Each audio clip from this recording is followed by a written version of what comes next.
कल हमने कबीर के स्टार्टिंग 4 क्वेश्चंस कर लिए थे, तो आज स्टार्ट कर रहे हैं नेक्स्ट क्वेश्चन से। ठीक है, क्वेश्चन आंसर्स एंड भावार्थ तो शब्द किया था, आज आगे आशय स्पष्ट करो से स्टार्ट करेंगे। 4th क्वेश्चन और उसका आंसर कल कंप्लीट हो गया था, तो आज 5th क्वेश्चन कॉपी कीजिए। क्वेश्चन 5th ये वीडियो ऑन कीजिए तुलिका। मुझे वॉइस आ रही है बेटा? वॉइस क्लियर है? ओके, स्टार्ट कर रहे हैं।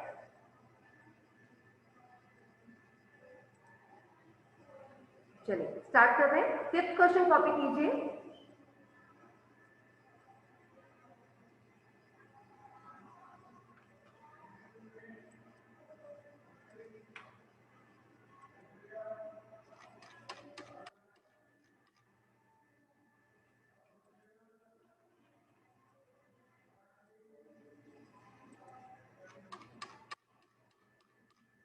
फिफ्थ क्वेश्चन, ब्लैक पेन से क्वेश्चन लिखिए। अपने स्वभाव को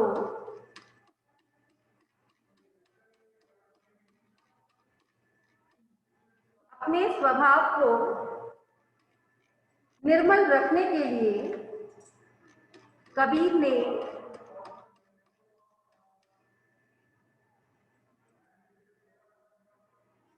यह है 5th क्वेश्चन। अपने स्वभाव को निर्मल रखने के लिए कबीर ने क्या उपाय सुझाया है?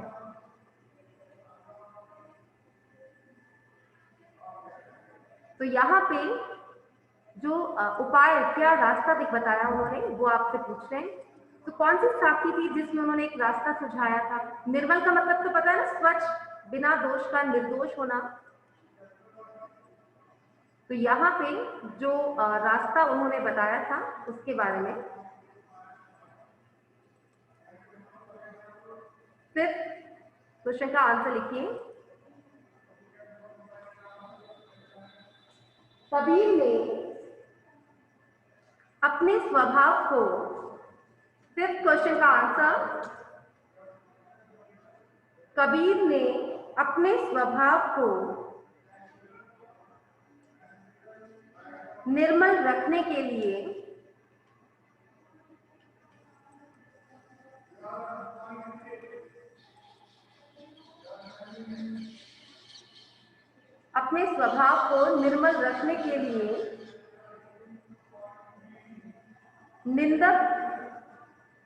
निंदक या आलोचक का महत्व बताया है।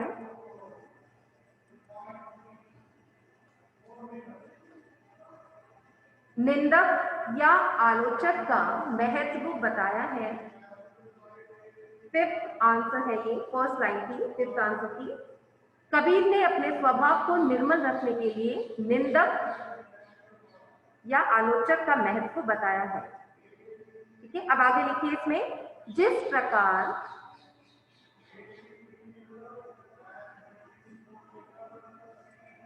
साबुन कपड़े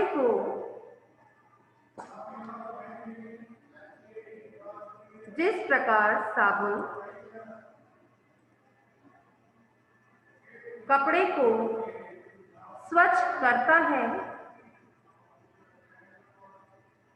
उसी तरह निंदक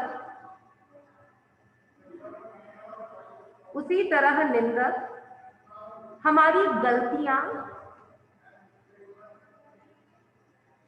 हमें बताकर, उसी तरह निंदक हमारी गलतियां हमें बतलाकर हमारे स्वभाव को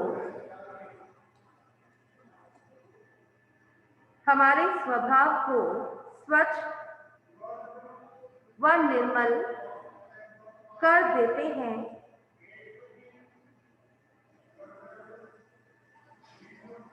निंदक के द्वारा, नेक्स्ट लाइन है, निंदक के द्वारा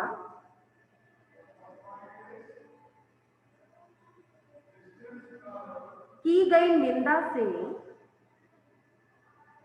निंदक के द्वारा की गई निंदा से हमें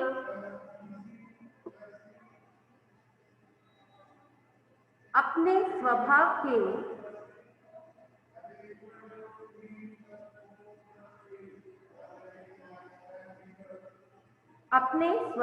के दोषों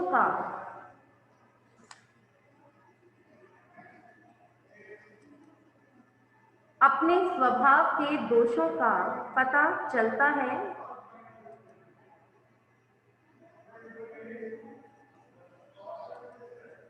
अपने स्वभाव के दोषों का पता चलता है।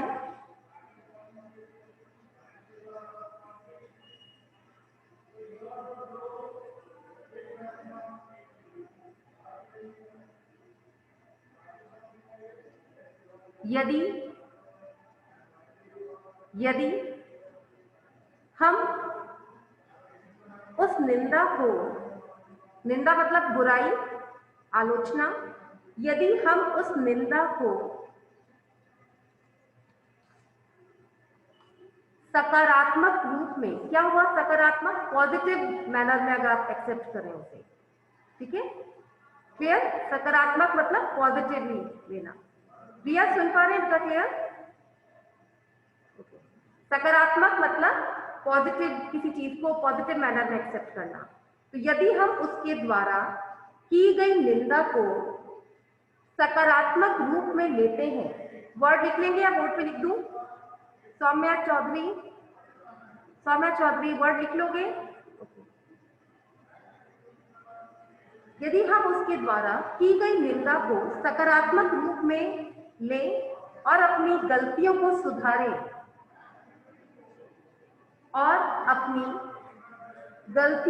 सुधारें तो इस उपाय से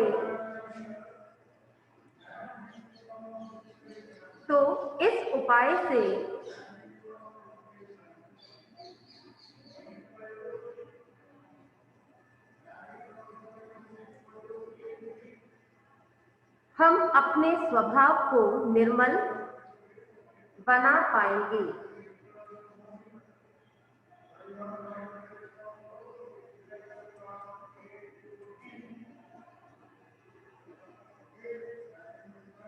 इस उपाय से हम अपने स्वभाव को निर्मल बना पाएंगे। अब क्वेश्चन 6 हमारा कंप्लीट हुआ, उसका आंसर के साथ। अब क्वेश्चन नंबर 6 कॉपी कीजिए।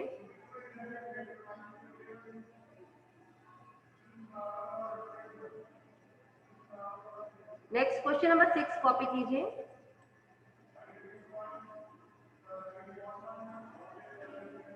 एक अक्षर पीठ का पढ़े तो पंडित हुए, इस पंक्ति को स्पष्ट करें। क्वेश्चन नोट डाउन कीजिए।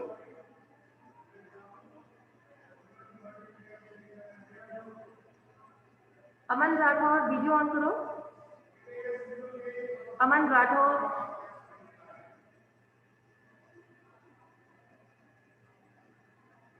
जोनस, 5th आंसर लिख लिया आपने? आंसर 5th लिख चुके हैं? ओके। अच्छा, क्वेश्चन नंबर 6 का मतलब समझ में आया? ये कबीर की साखी से एक पंक्ति का पाठ दिया उन्होंने, ठीक है आपको। एक अक्षर पीर का पढ़े तो पंडित हुए, वो एक ही अक्षर पढ़कर कोई विद्वान बन जाएगा, उसका मतलब पूछ रहे हैं आपसे। नोट कीजिए। इस पंक्ति के द्वारा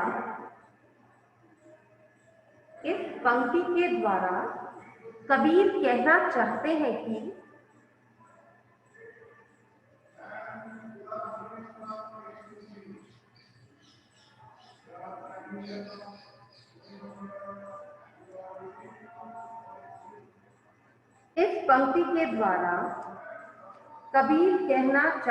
कि व्यक्ति अनेक पुस्तकों को, नील आपने अभी ज्वाइन किया है, ऑलरेडी क्लास स्टार्ट हो चुकी है, तो हम 6 आंसर लिख रहे हैं। ओके, इस पंक्ति के द्वारा, रिपीट करें लाइन, इस पंक्ति के द्वारा कबीर कहना चाहते हैं कि व्यक्ति अनेक पुस्तकों को पढ़कर भी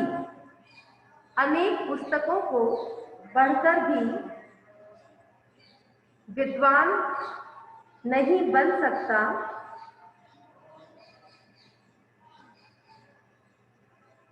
क्योंकि किताबी शिक्षा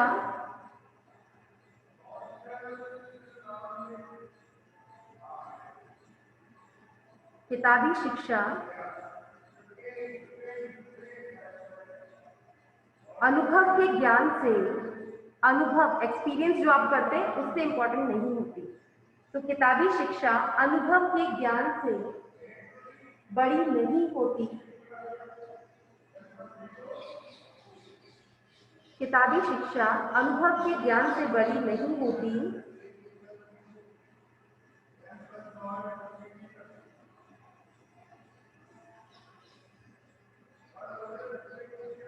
इसके विपरीत यदि परमात्मा के प्रेम का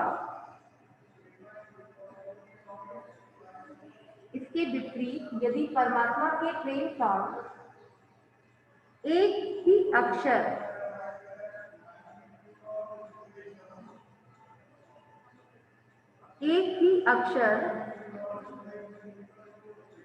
व्यक्ति पढ़ ले, एक ही अक्षर यदि व्यक्ति पढ़ ले तो वह विद्वान बन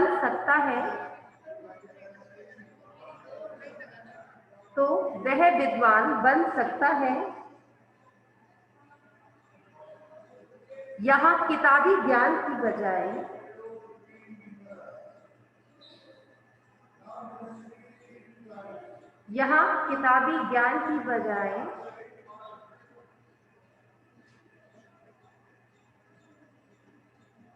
ईश्वरीय प्रेम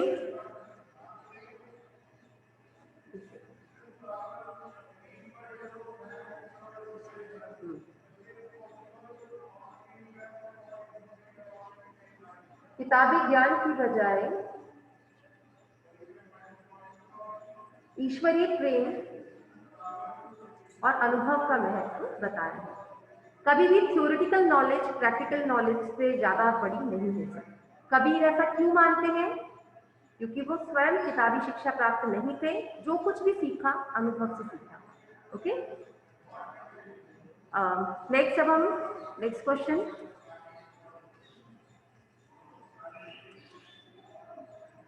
क्वेश्चन नंबर 7 कॉपी कीजिए।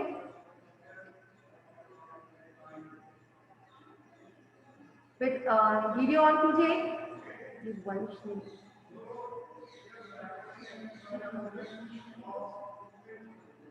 वंश नेक्स्ट टाइम बेटा पीडीएफ पे मत लिखिएगा। मुस्कान वीडियो ऑन करो।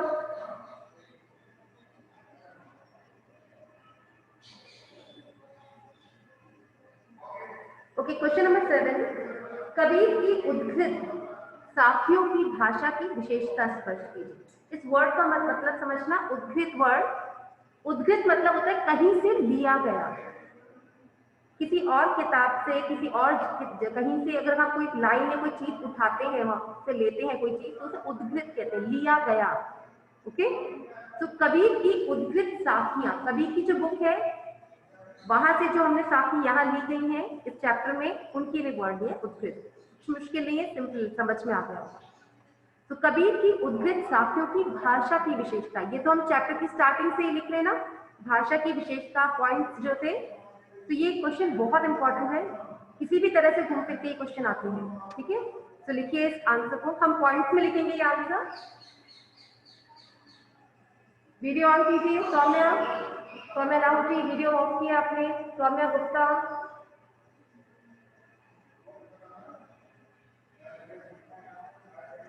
सौम्या नोट कर रहे हो बेटा?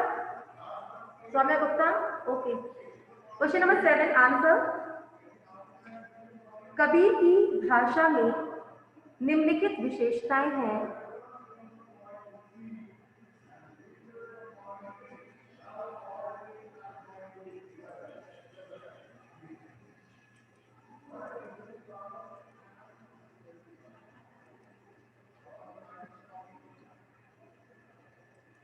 चलिए 7 आंसर।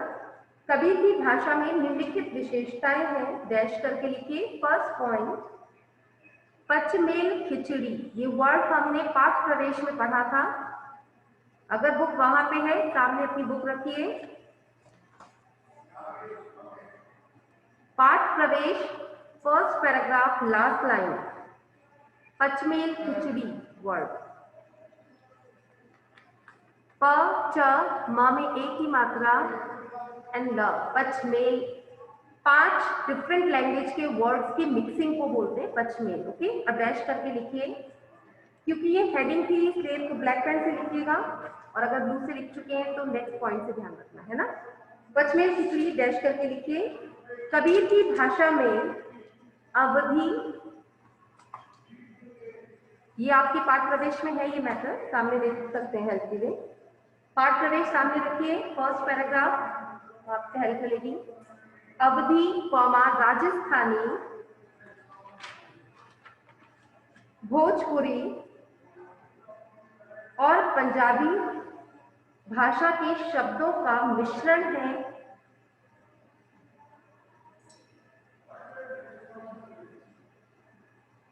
अब इसमें 4 नाम दिए हैं, 5वां नाम क्या है? फर्स्ट जो हमने पढ़ा था कबीर के कवि परिचय में, पूर्वी जनपद की भाषा थी। ठीक है, तो वो मेंशन आप चाहे तो करें। 5 लैंग्वेजेस हो गई, पूर्वी जनपद की भाषा फर्स्ट, फिर अवधी, राजस्थानी, भोजपुरी एंड पंजाबी, ये 5 लैंग्वेज और इनकी मिक्सिंग होगी। ओके, ये 5 भाषाओं का मिश्रण है। तो आप लिखेंगे पचमेल खिचड़ी डैश करके, ये अवधी, राजस्थानी, पंजाबी और आदि शब्दों का मिश्रण है, इसमें पूर्वी जनपद की भाषा के शब्द भी मिलते हैं। तो इस तरह से ये पॉइंट क्लियर हो जाएगा। नाउ सेकंड पॉइंट हेडिंग लिखिए, सदुकड़ी भाषा। ये भी आपको पाठ प्रवेश में वर्ड मिल जाएगा। पाठ प्रवेश लास्ट लाइन फर्स्ट पैराग्राफ की डैश करके लिखिए। कबीर के दोहों में साधुओं के उपदेश के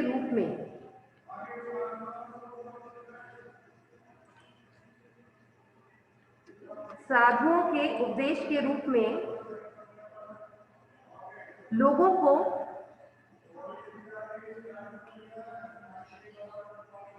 अच्छे आचरण की शिक्षा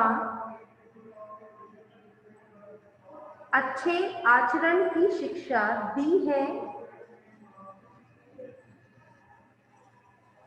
अब इसका सिंपल मीनिंग समझना, कभी कोई पर्सन अगर ज्यादा उपदेश देता है क्या बिहेवियर रखना है, तो ये उपदेशात्मक शैली सदुकड़ी भाषा कहलाती है। ओके, इसलिए कबीर ने क्योंकि हमें बताया कौन सा बिहेवियर करना है, कैसा अपनाना है, किसे छोड़ना है, तो ये सदुकड़ी भाषा है। तो लिखिए, इसी का नेक्स्ट लाइन है, उपदेशात्मक शैली के कारण, उपदेश वर्ड लिख के आ की मात्रा एक और आधा त, म और क, उपदेशात्मक शैली के कारण इसे सदुकड़ी भाषा कहा गया। थर्ड पॉइंट,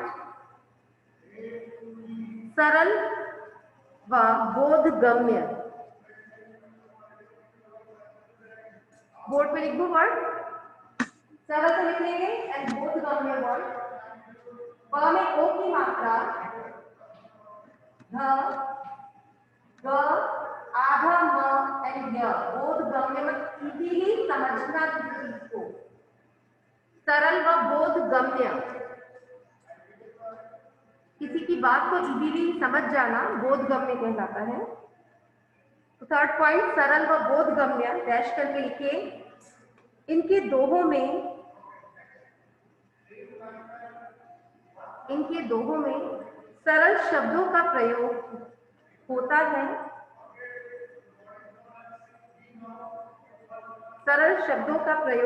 है, जिस कारण इन्हें समझना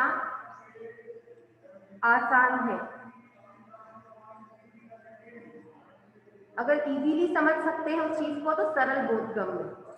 नाउ पॉइंट 4, तीखे व सटीक व्यंग्य, कॉमा मारक क्षमता युक्त। फोर्थ पॉइंट है ये, तीखे व सटीक, स में बड़ी की मात्रा एंड क, सटीक व्यंग्य, कॉमा मारक क्षमता युक्त डैश करके लिखिए। लोगों को दिखावे का व्यवहार, आंसर इसका डैश करके लिख लेना इस पॉइंट पे। लोगों को दिखावे का व्यवहार नहीं करना चाहिए। इसके लिए कबीर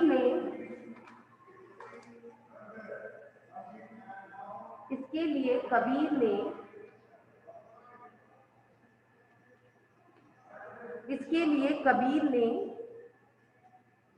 कुछ पुराने विवादों पर व्यंग किया।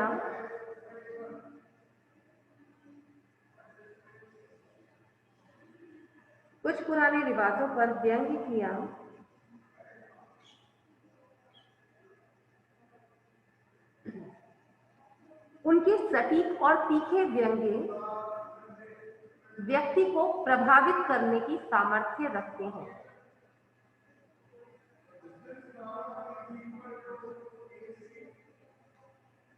पॉइंट 4 ओवर हो गया। नाउ पॉइंट 5, अनुभव जन्य ज्ञान। एक्सपीरियंस से कुछ लर्न करते हैं तो अनुभव जन्य ज्ञान। अनुभव वर्ड लिख के डैश करके लिखना ज, आधा नाम और य। अनुभव जन्य ज्ञान डैश करके लिखिए हम। कबीर शिक्षित नहीं थे,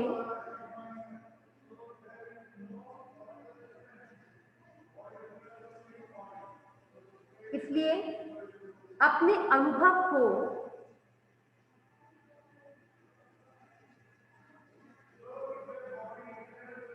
प्रभावशाली ढंग से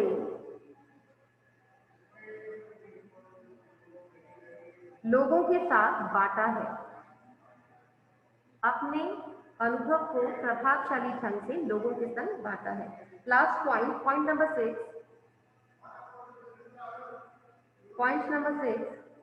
कम से कम शब्दों का प्रयोग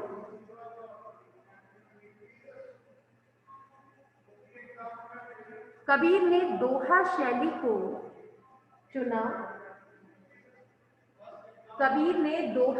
को चुना। जिनमें सीमित संख्या में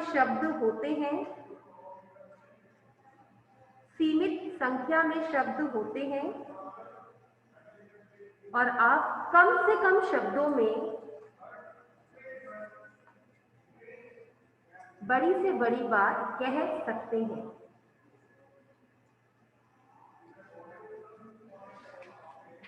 कम से कम शब्दों में बड़ी से बड़ी बात कह सकते हैं। तो यहाँ पे चैप्टर 1 कबीर आपका कंप्लीट हुआ। नेक्स्ट भाव स्पष्ट करो है टॉपिक ख। मैं तो एक्सप्लेन कर रही हूँ, कॉपी में उसकी रिक्वायरमेंट नहीं है, ठीक है। आपकी इच्छा, आप करना चाहते तो कर सकते हैं, बट कोई कंपल्सरी नहीं करना।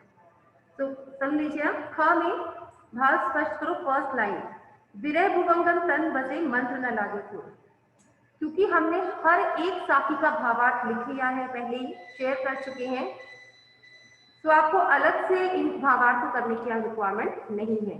तो विरह भुवंगम, ये परमात्मा से जो साधक की दशा बताई गई थी, परमात्मा से दूर होकर वो कितना दुखी है, उसके बारे में था, वहां से इसका मीनिंग लिख सकते हैं। नेक्स्ट था कनिष्का, सुनाई दे रहा बेटा? कनिष्का शर्मा,